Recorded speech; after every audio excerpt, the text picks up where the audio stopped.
Kasama ko isang magaling na pulmonologist, specialista sa baga, Dr. Percy Punsal. Kamusta, sir? Ayos lang. And good afternoon sa lahat ng ating Okay. nanonood sa ngayon.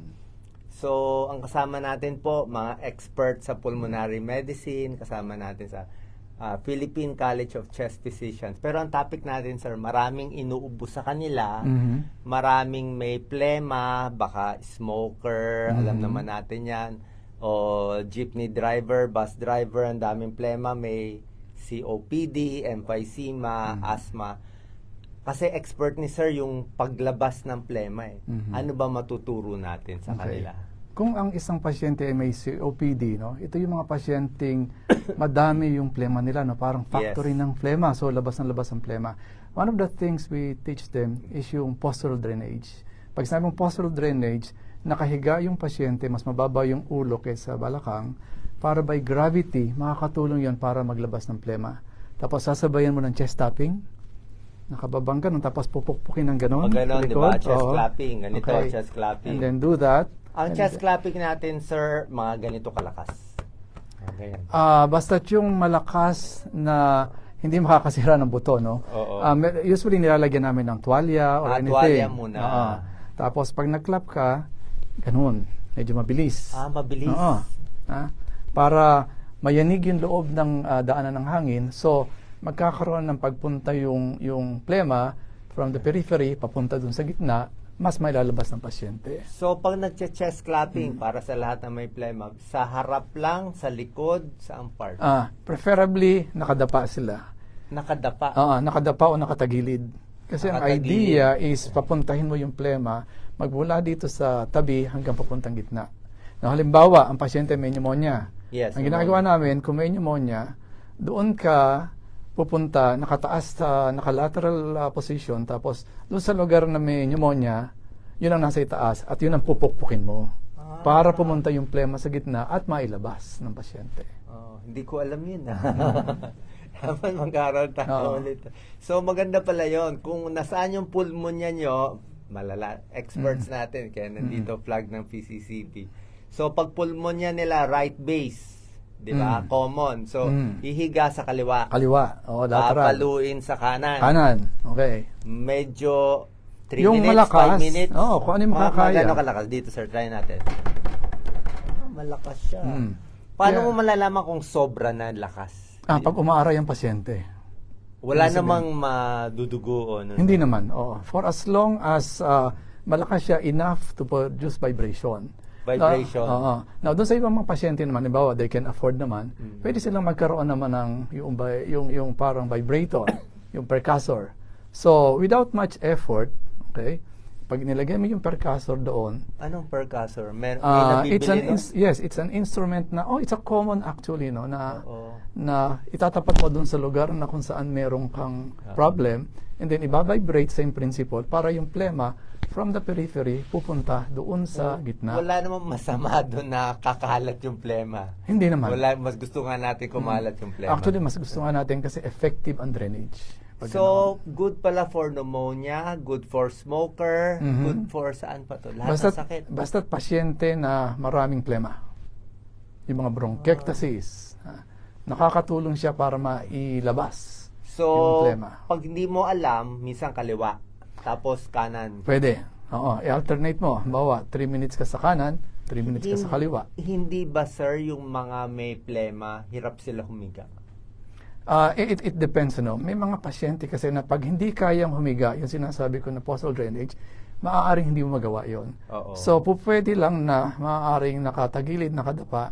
Basta anyway, na para maipalabas mo yung plema kung saan siya nagsisimula. Okay.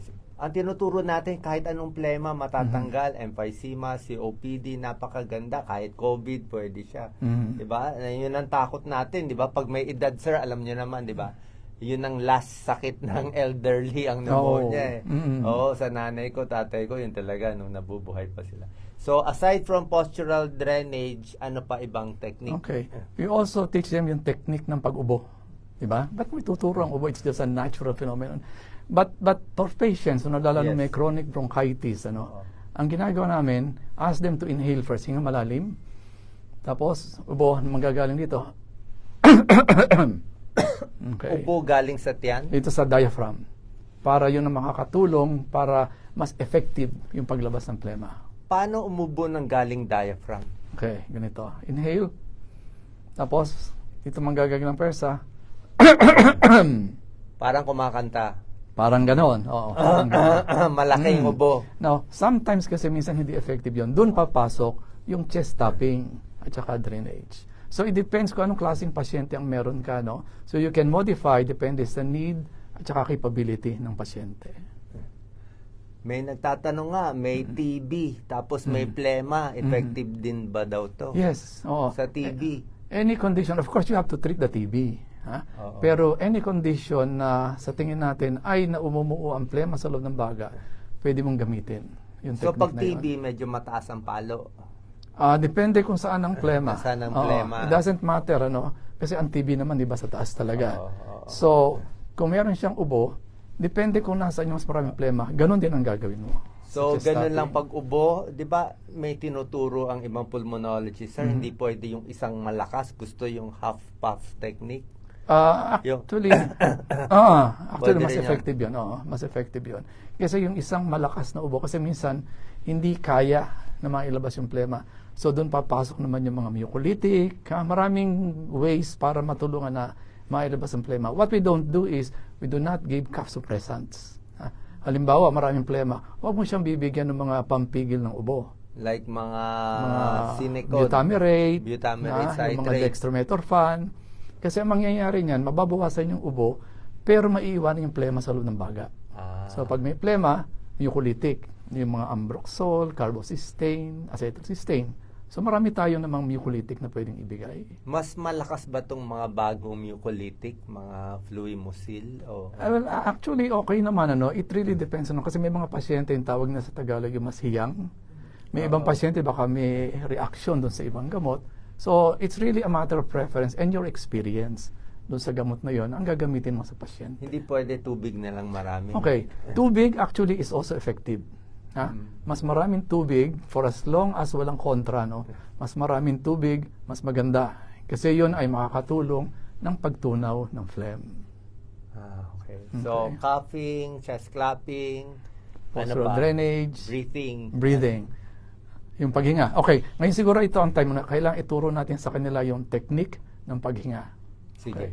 Kapag humihinga tayo, no, when I do discussions like this, no, when I ask them, huminga tayong malalim, more often than not, ang gagawin ng mga tao is paghinga, tapos stomach in. That's the wrong way to breathe. Yun ang maling technique ng paghinga.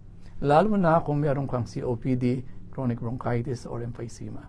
Ang tamang technique ng paghinga ay hinga kang malalim, sasamahan ito ng paglabas ng abdominal wall, yung sa tiyan, and then hihinga ka palabas, papasok yung tiyan, tapos mahaba yung paglabas ng hangin, and naka-pursed lip breathing. So it will be something like this. So inhale, labas ang tiyan, and then exhale. Mas matagal ang paglabas ng hangin kaysa pagpasok ng hangin. Okay? And this is very important, especially kung mayroong COPD. Dahil sa COPD, yung kung may emphysema, yung diaphragm natin, the diaphragm is the major respiratory muscle. Kapag huminga ka ng malalim at sinabay mo ng pagpasok ng abdominal wall sa tiyan, mas mahihirapang bumaba ang diaphragm. Kaya nga, you give room to the diaphragm, inhale, labas ang tiyan. Pag nag-exhale ka, tutulak yun, makakatulong yun sa paglabas ng hangin. And it has been shown really that it can improve yung mga oxygen ng pasyente, yung oxygen saturation, habang ginagawa yung technique na yon. Other techniques, exercise, Okay. Meron bang chest exercise? Yes. Sa rehab, ang ginagawa namin, yung meron training for upper and lower extremities. So sa upper extremities, merong exercise na yung upward movement, merong sidewards, may upwards. Ang importante kasi kailangan coordinated ang movement ng extremities doon sa paghinga. Sige nga, sample sir. Paano ba? Sample. Turo mo sa amin. Let's say, maghihinga kang malalim, paghinga mo palabas at saka kakikilos, hinga malalim, Exhale. At saka kikilos. So, para kang nag-aaral lumangoy. Ha? So, may coordination yung kamay, yung pagkilos ng kamay, at saka yung paghinga. And this is very helpful, especially dun sa mga pasyenteng mayroong mga chronic obstructive lung disease. Anong connection ng exhaling and gagalaw? Okay. Kapag kasi gumagalaw, no, let's say, I do the reverse. Inhale, sabay-sabay mo pinagko-contract yung extremity muscles mo, at saka yung respiratory muscles. So what you are actually doing is you alternate yung movement ng arms versus the respiratory muscles. Kaya nga, inhale. Pag nag-exhale ka, nag-relax siya, at saka kakikilos dito. Medyo mahirap lang sa simula sa pasyente, no? Pero it is very effective, no? Kayang-kaya nilang gawin. Basta pa-practicein lang nila. Habang naglalakad, pwede rin siguro. Okay, that's another thing. Walking. Yes. Sa rehab, tinuturo sa pasyente ang paglalakad. Okay. Paglalakad sa flat ground at paglalakad sa hagdanan. Okay. Okay. So, halimbawa, papanik ng hagdan. Mag-inhale, tapos exhale, at saka kikilos yung paa. 1, 2, 3, exhale. Pahinga. Inhale, exhale, papanik. 1, 2, 3, pahinga. Eventually, yung mga pasyente, kapag nasanay na sila, pwede nilang habaan yung steps in coordination with the breathing. Galing nga. Bakit hindi yan tinuturo sa medical school? Siguro dapat malaman na nila.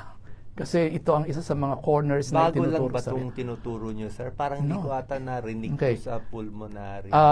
Sa Heart Center kasi nagsimula kami ng pulmonary rehab way back pa ng 1990. And since that time, ito ang isa sa mga basic na mga bagay na itinuturo namin para makatulong sa paghinga. Kasi ang COPD, meron ka ng changes dun sa loob ng bagay and you cannot remove it. So what we want to do is to make use of the lung function that is remaining. Kaya ngayon, pag-ubo, paghinga, lahat yan ay tinuturo. Meron pa ba tayo nakalimutan? Paggamit ng gamot, yung mga nebulizers. O paano paggamit? Okay. Oxygen tsaka nebulizer. Yes, oo. Kailangan ba? Hindi. Okay. Halimbawa, yung pasyente mo ay mangangailangan ng nebulizers. No? Maraming klaseng gamot ang binibigyan natin sa nebulizer, yung mga salbutamol plus others. Pag yung inhaler, ang napansin namin, although may mga pasyente na matagal nang gumagamit ng inhaler, mali ang technique. Ha? Pag gumamit ka ng puff, inhaler, ganon, kaunting gamot lamang lumalabas. Yung kaunting gamot na yon kailangan pumasok doon sa loob ng baga para bumukas ang daanan ng hangin, assuming that we're dealing with the bronchodilator. So, paano gagawin ang inhaler? Yun munang mali. Okay? Halimbawa, hawak ko yung inhaler. Tapos, shake. Pag nag-puff ang pasyente, puff, mali yun. Okay? Ang tama, ganito. Shake, lagay sa bibig, kagat, press, and then slowly inhale, breath holding hanggang makakaya, and then slowly exhale. Kasi pag ang ginawa mo ay press, karamihan doon sa particle ng gamot, doon lamang maiiwanan sa loob o sa lalamunan. It will not be effective in your throat. Kala ko, sir, pag na-press mo, di lumabas na sa lalamunan. Hindi. Di Sa na-late baga. na tayo. Oo. Press, it's just a matter of a few seconds. Press. Imagine mo yung inhaler, pag-press mo yan, may usok. Oh. So, i-chempo mo yung press. So, nagsisimula siyang kumalat sa baga. Pag nag-breath holding ka, tapos lalabas ang hangin, lalabas mo na Mararamdaman mo pumasok. Well, oo. Mararamdaman mo na effective. Yung tama. Oo. Now, marami kasing klaseng inhaler na may dry powder. Yung dry powder naman, medyo iba ang technique. Pag dry powder inhaler, medyo mas mabilis at mas malalim yung pag-inhale. So, let's say, ginamit ko na, pag yung dry powder, ang dry powder kasi mas malalaki yung particle. So, kailangan mas may effort at mas mabilis yung pag-inhale.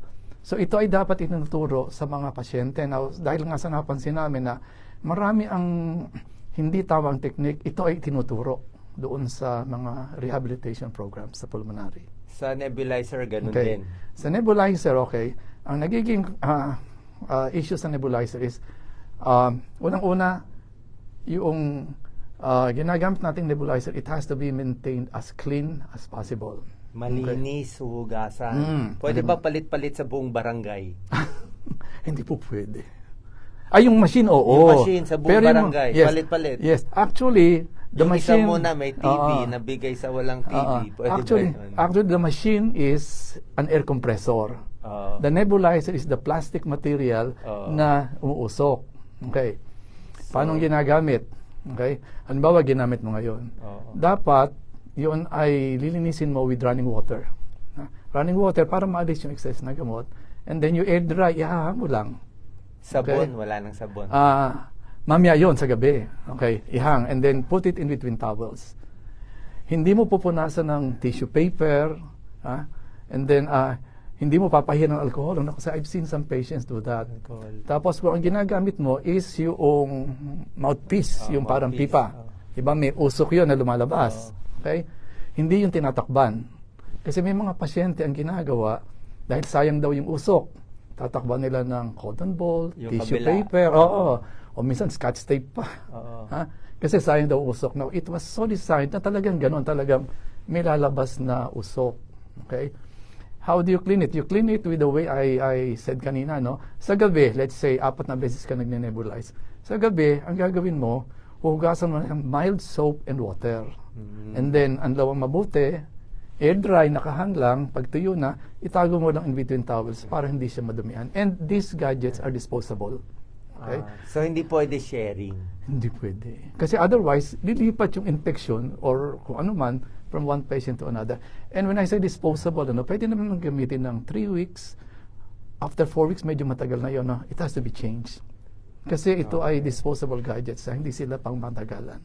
Okay. Any final tips, sir, dito sa pag-ubo? Okay. Yung sa mga oxygen. Oxygen. Okay. Ang paggamit ng oxygen on a when needed basis ay hindi na namin ginagawa matagal na. Okay. So, ang ibig sabihin niyan, sino ang dapat na mabigyan ng oxygen? Okay. Usually, may mga test na ginagawa. One is oximeter, yung nilalagay sa daliri. Okay. Ang gusto natin, marating natin yung mga auto saturation ng mga nasa 93, 94, 95. Okay. Okay. May mga pasyente na mga kailangan ng oxygen ng 24 hours. Mayroong ibang 15 hours, 12 hours. Importante yung 12 hours, lalo na sa gabi. Kasi sa gabi, doon bumababa ang oxygen ng pasyente. Pang-emphysema to. Ito yung mga severe na pasyente may COPD emphysema. Okay. Mhm.